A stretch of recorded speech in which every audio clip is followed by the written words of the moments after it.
May 23rd here in Seoul, and I'm Kim Dami. We begin with these stories making the headlines at this hour. Starting with Ireland, Norway, and Spain's recognition of a Palestinian state. The three countries say they're officially recognizing a Palestinian state starting next week. Israel slammed the plan, calling the decision a reward for terrorism. Some U.S. Federal Reserve officials expect to maintain interest rates at the current levels for longer if inflation remains stubborn. Stocks slipped from record highs after the minutes were released on Wednesday.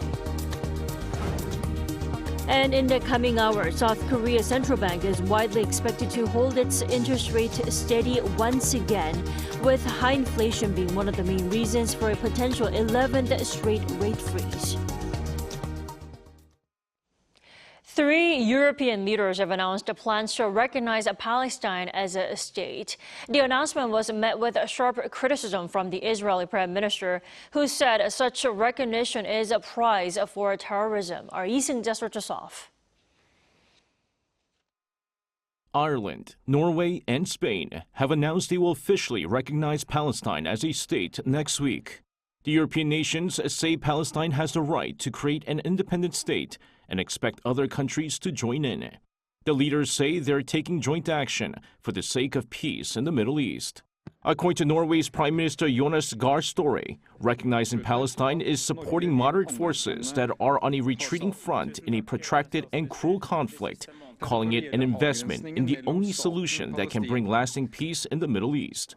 He also called on other countries to do the same in order to ensure that the process towards a two-state solution can build momentum. Spain's Prime Minister Pedro Sanchez accused Israeli Prime Minister Benjamin Netanyahu of putting the two-state solution in danger with his policy of pain and destruction in Gaza, while Irish Prime Minister Simon Harris emphasized that Hamas does not represent the Palestinian people. The prime ministers of all three nations announced the official recognition will take place next Tuesday. Meanwhile, in response to the European nations' decision to recognize Palestine as a state, Israeli Prime Minister Benjamin Netanyahu slammed the decision, calling it a prize for terrorism. The intention of several European countries to recognize a Palestinian state is a reward for terrorism. This evil cannot be given a state. This would be a terrorist state. It will try to repeat the massacre of October 7th again and again. We will not consent to this. Rewarding terrorism will not bring peace, neither will it stop us from defeating Hamas. 144 out of 193 member states of the UN recognize Palestine as a state. However, Britain and Australia have recently indicated in recent months that they will also follow suit, while EU members Malta and Slovenia have also made such indications. Lee Seung-jae, Arirang News. South Korea is set to hold its interest rate decision meeting today. Meanwhile, in the U.S., minutes from the last FOMC meeting suggested that there is a lack of confidence to push forward with interest rate reductions. Our An Sung-jin reports.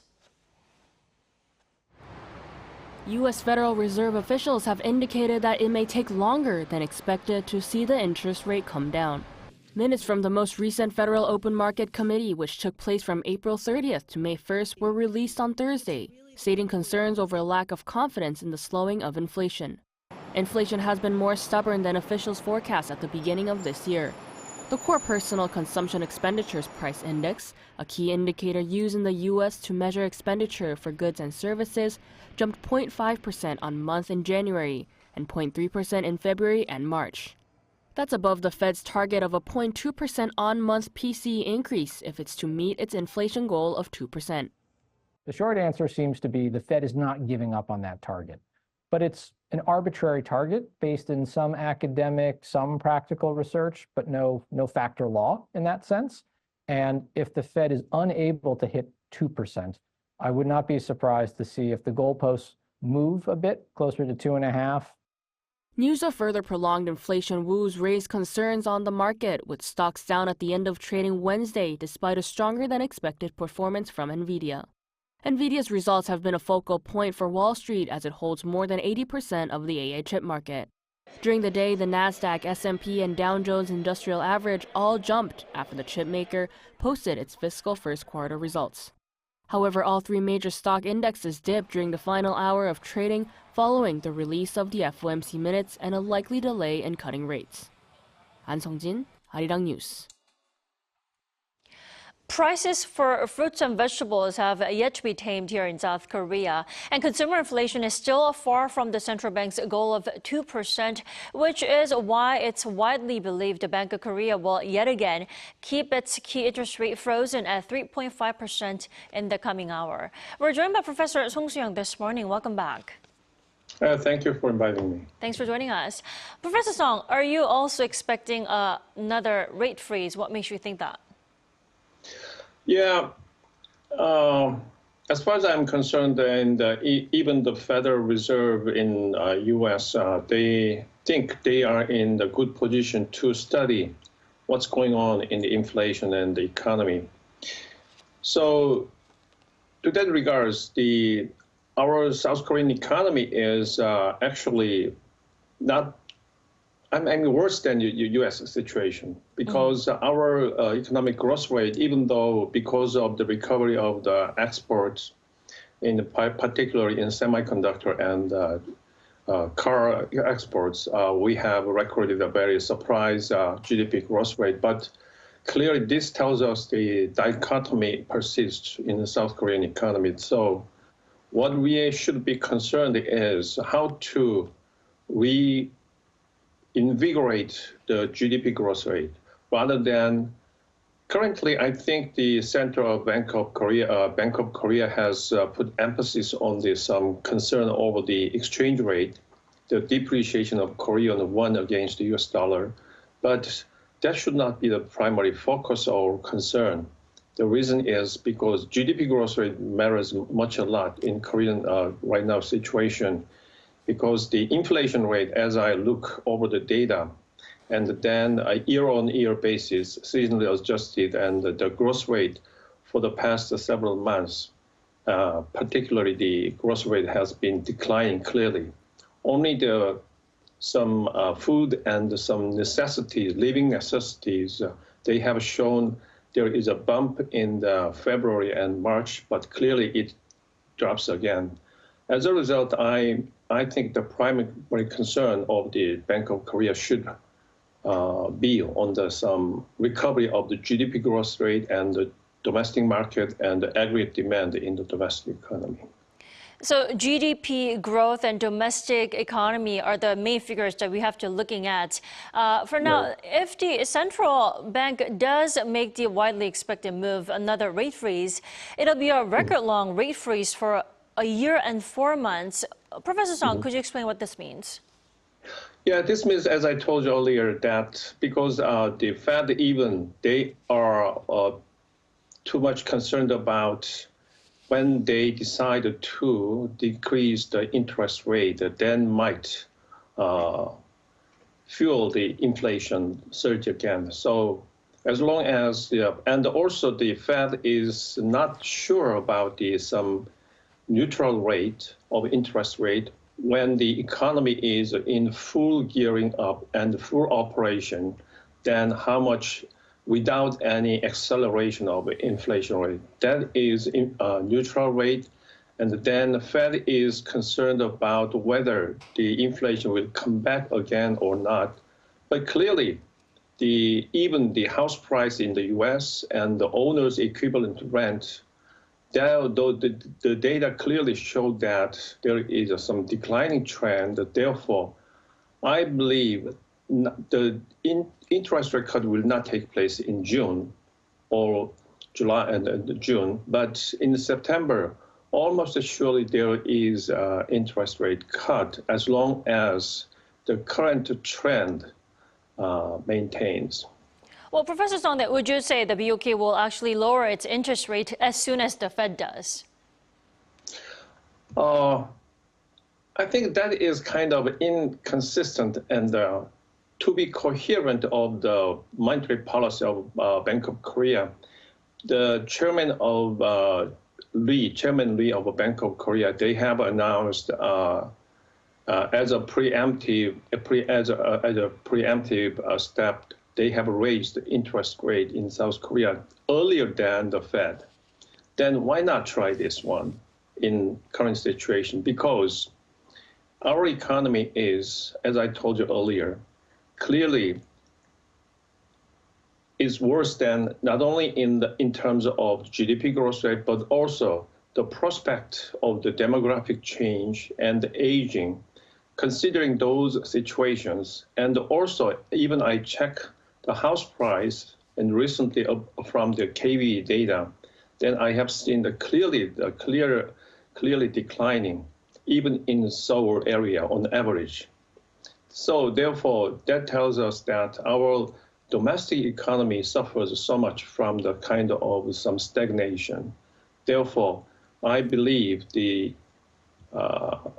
Bank of Korea should take too much independence is not good right now, because considering our domestic economy, growth rate and the employment, even though employment level remains very strong in South Korea, but it is the average wage and the share portion of labor cost is clearly declining.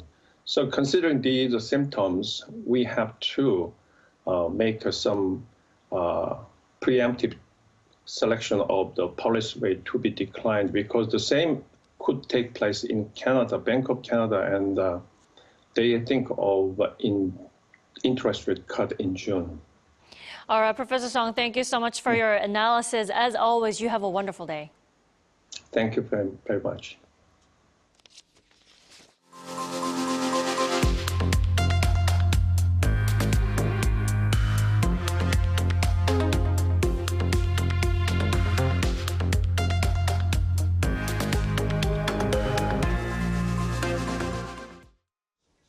The average wage of South Korean workers remains above 90% of the OECD average, but the wage gap between men and women is the largest among OECD member countries.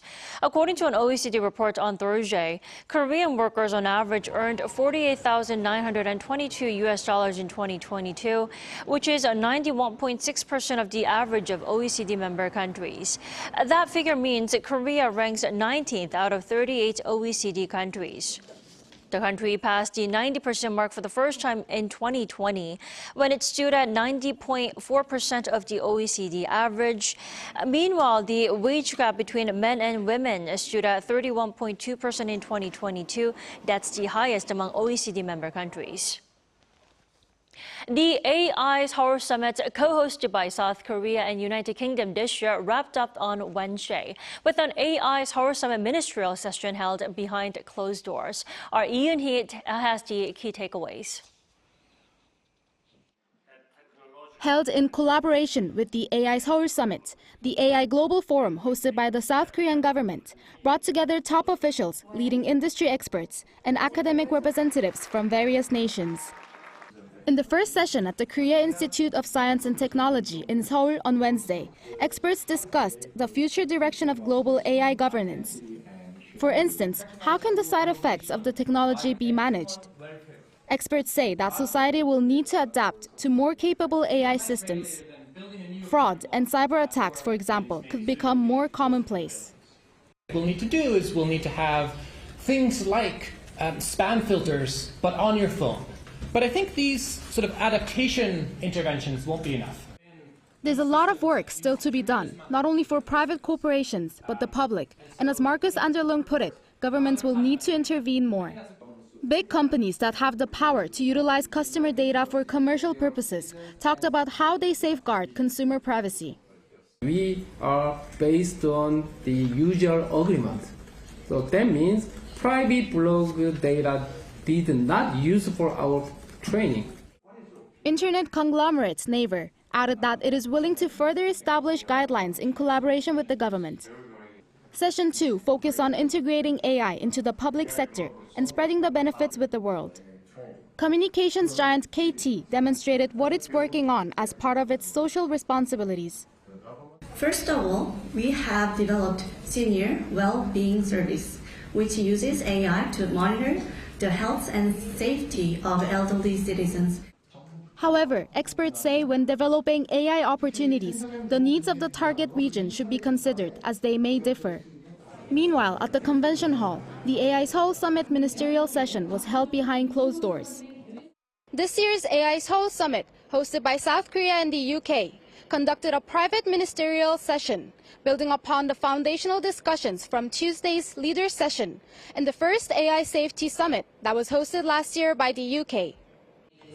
The session was co-chaired by Lee Jong-ho, South Korea's Minister of Science and ICT, and Michelle Donnellan, the United Kingdom's Secretary of State for Science of Innovation and Technology.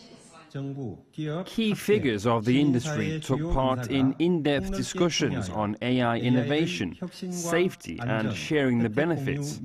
Through this forum, it was reaffirmed that South Korea has the capability and leadership to set agendas on the international stage. The minister added that South Korea will continue to collaborate with the global community to develop AI governance and safety. 이은희, Arirang News. With this year being Visit Korea Year designated by the government, there's much to enjoy if you're interested in visiting the country. In fact, fans from around the world who have a huge heart for Korea are already having the time of their life here. Our cultural correspondent Song Yujin tells us more. It's a dream come true for Zevra Ted, a 76-year-old YouTuber and former programmer. Popular for his Korean drama reviews and songs by his favorite artist, IU, which led IU to invite him to a concert in July, Zev is currently visiting Korea. Though he's visited Korea before, this trip is particularly special. I can't tell you how happy I am. I'm absolutely thrilled. You know, I got here at 4:30 in the morning this morning, but I'm too excited to lie around in a hotel room. Okay, they said, oh, take a rest and come for the luncheon. No, I'm not going to miss anything. Zev is among the 49 invitees in the Korea Invites You program organized by the Culture Ministry and the Korea Tourism Organization. So among the more than 77,000 applicants from 185 countries and receiving recommendations from overseas branches of the Korea Tourism Organization, 49 people were chosen for the Korea Invites You program, a 5-day trip to Korea where they'll get to experience Korean culture firsthand.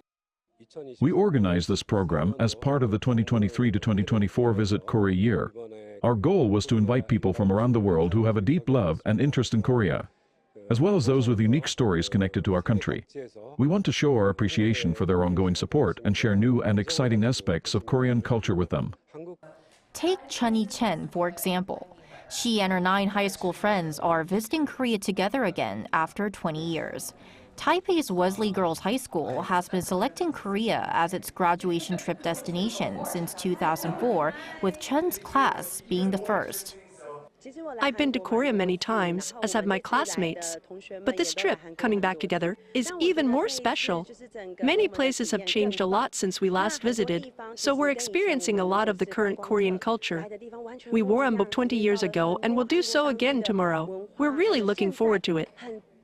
After a welcoming ceremony on Tuesday, the group headed to 1 Million Dance Studio, the largest of its kind in Korea. There, they learned K-pop dance moves from chief choreographer Choi Young-jun. It was an unforgettable moment for Alex, one of Malaysia's biggest social media influencers with over 6 million followers on TikTok. Known for his K-pop dance covers, he was even named one of the best dancers of the day. I think K-pop has one of the best choreography and dance paired together. So I just started covering in my bedroom alone with my camera in front. So to be able to stand here and learn the choreography from the choreographer himself was really meaningful to me, because he represents everything that I've been standing for and my whole content as a general. And I think it'll mean a lot to my followers as well. The day wrapped up with chimek, chicken, and baekju, which means beer in Korean. Participants enjoyed the beloved Korean combination of crispy fried chicken, fresh draft beer, and the traditional rice wine, makgeolli, toasting their future adventures in Korea. I'm half Korean. My mother is Korean, my father is English. And my special story with Korea is that I have learned so much about my culture through promoting it online, and I want to share that love with my followers. I host events, I do supper clubs, I teach people about hanbok and the history of Korean food and culture. And in doing that, I've learned more myself about Korean culture. The group will split into 5 subgroups, each exploring different themes like Korean culture, food, and wellness, before heading home on Friday. 송유진, Arirang News.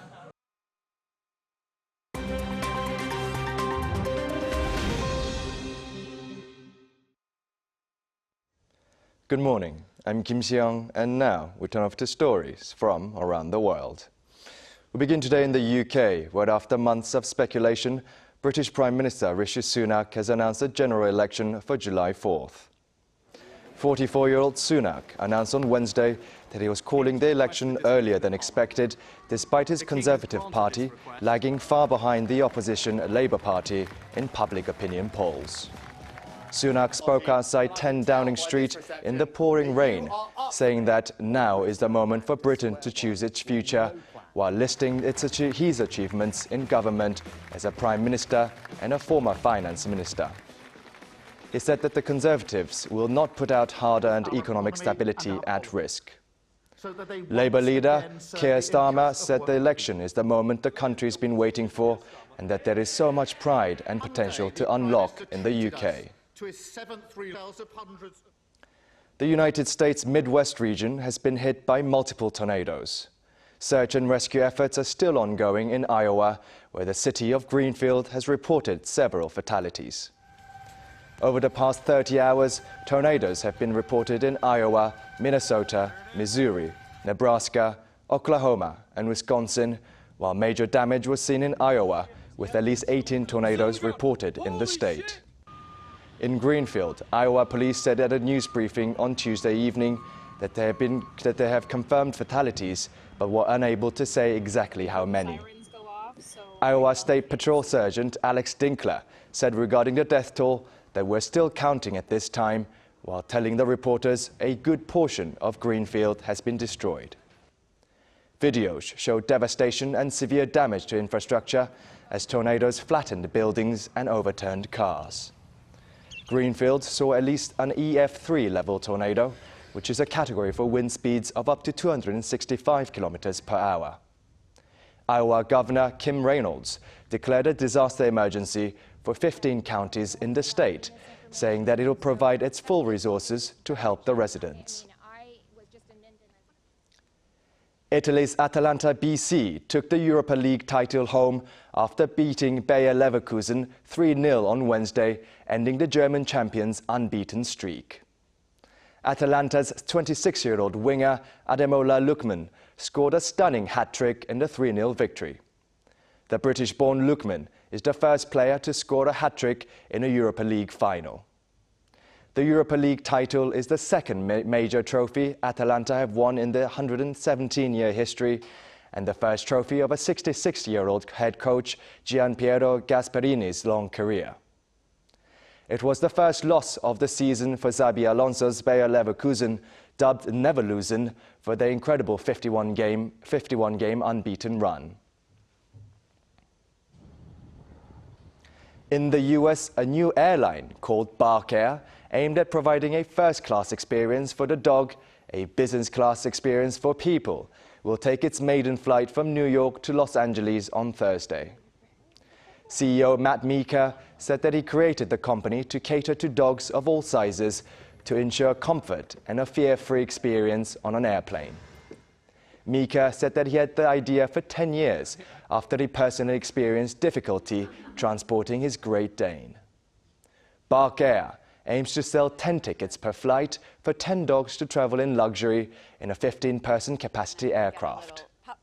Dogs will be offered an onboard spa and luxurious menus such as barcachinos and doggy champagne. Tickets will cost $8,000 for a one-way international flight to London and $6,000 for domestic flights between LA and New York City.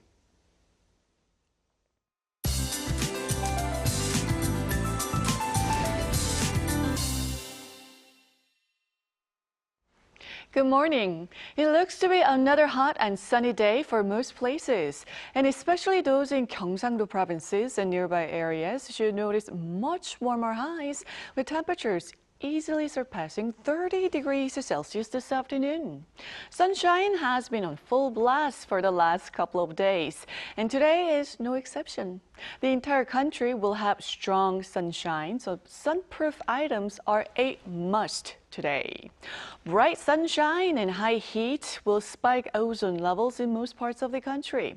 충청남도 and 전라남도 will have higher levels. So please limit prolonged and heavy outdoor activities during the day and schedule them in the mornings and evenings when levels are lower. With that said, Gwangju gets up to 29 degrees. Daegu and Gyeongju will see a high of scorching 32 degrees Celsius this afternoon. Then early summer warmth continues through Saturday for many regions. The nationwide rain in the forecast on Sunday afternoon into early next Monday. With that in mind, let's take a look at the international weather conditions.